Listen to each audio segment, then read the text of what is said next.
মুমিন যেন অপর কোন মুমিনকে বাদ দিয়ে কোন কাফেরকে বন্ধু না বানায়। জোরে বলেন সুবহানাল্লাহ। আল্লাহ রাব্বুল আলামিন কিভাবে সূরা নিসার 144 নম্বর আয়াতে বলেন, ইয়া আইয়ুহাল্লাযীনা আমানু লা তাত্তাখিযুল কাফিরিনা আউলিয়া মিন দুনিল মুমিনিন।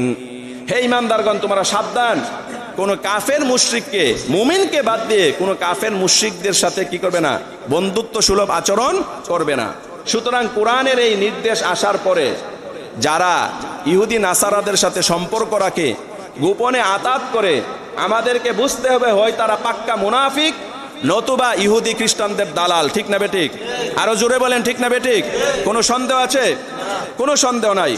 সুতরাং আমি আপনাদেরকে একটি তথ্য দিয়ে যাই যে কাফের মুশরিকদের, কাফের যারা 1 নম্বর কাফের, তাদের দ্বারা ইসলামের যত ক্ষতি হয়েছে, মুনাফিকদের দ্বারা তার চেয়ে হাজার হাজার গুণ বেশি ইসলামের ক্ষতি হয়েছে। আপনারা কি একমত? এই ব্যাপারে আমি 4টা দলিল পেশ করব একটু সংক্ষিপ্ত পরিসরে। 1 নম্বর, লজিক্যালে আসেন, যে এই কারণে আমি বলি যে ইন্নাল কাফিরিনা আফদলু মিনাল মুনাফিক, মুনাফিকদের থেকে কাফেররা তুলনামূলক ভালো। আমার কথা ভুল বুঝবেন না।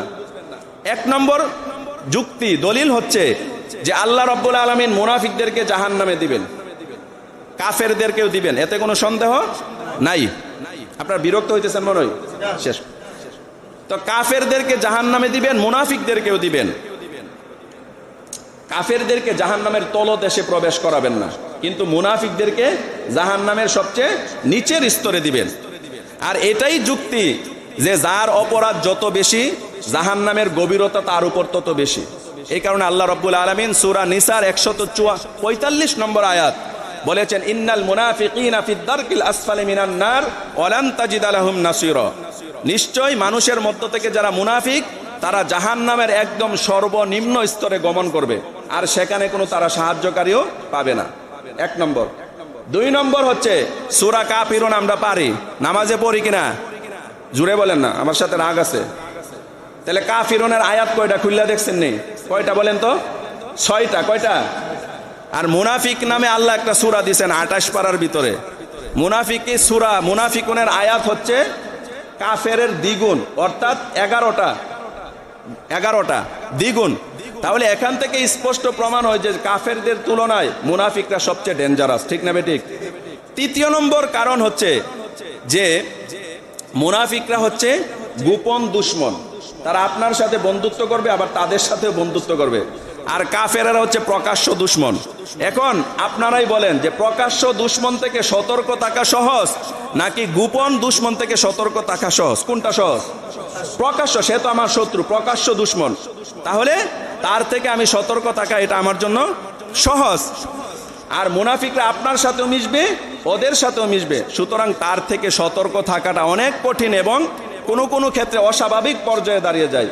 এই কারণে কাফেরদের তুলনায় মুনাফিকরা সবচেয়ে মুমিনদের জন্য জঘন্য। ঠিক না বেঠিক?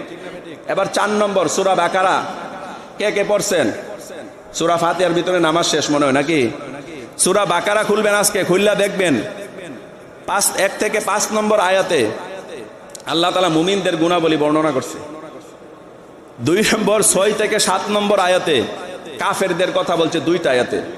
আর 8 নম্বর আয়াত থেকে শুরু করে 20 নম্বর আয়াত পর্যন্ত টোটাল আয়াত হচ্ছে 12টা। কয়টা? 12টা আয়াতে মুনাফিকদের আলোচনা করছেন। তাহলে এই কথা স্পষ্টভাবে প্রমাণ হয় যে কাফেরদের তুলনায় মুনাফিকরা মুমিনদের জন্য সবচেয়ে হুমকি। ঠিক না বেঠিক? সুতরাং সম্মানিত সুধী, আজকে আরব বিশ্বের মুনাফিক নেতারা ইহুদি খ্রিস্টানদের সাথে যতই বন্ধুত্ব করুক না কেন, 20 কোটি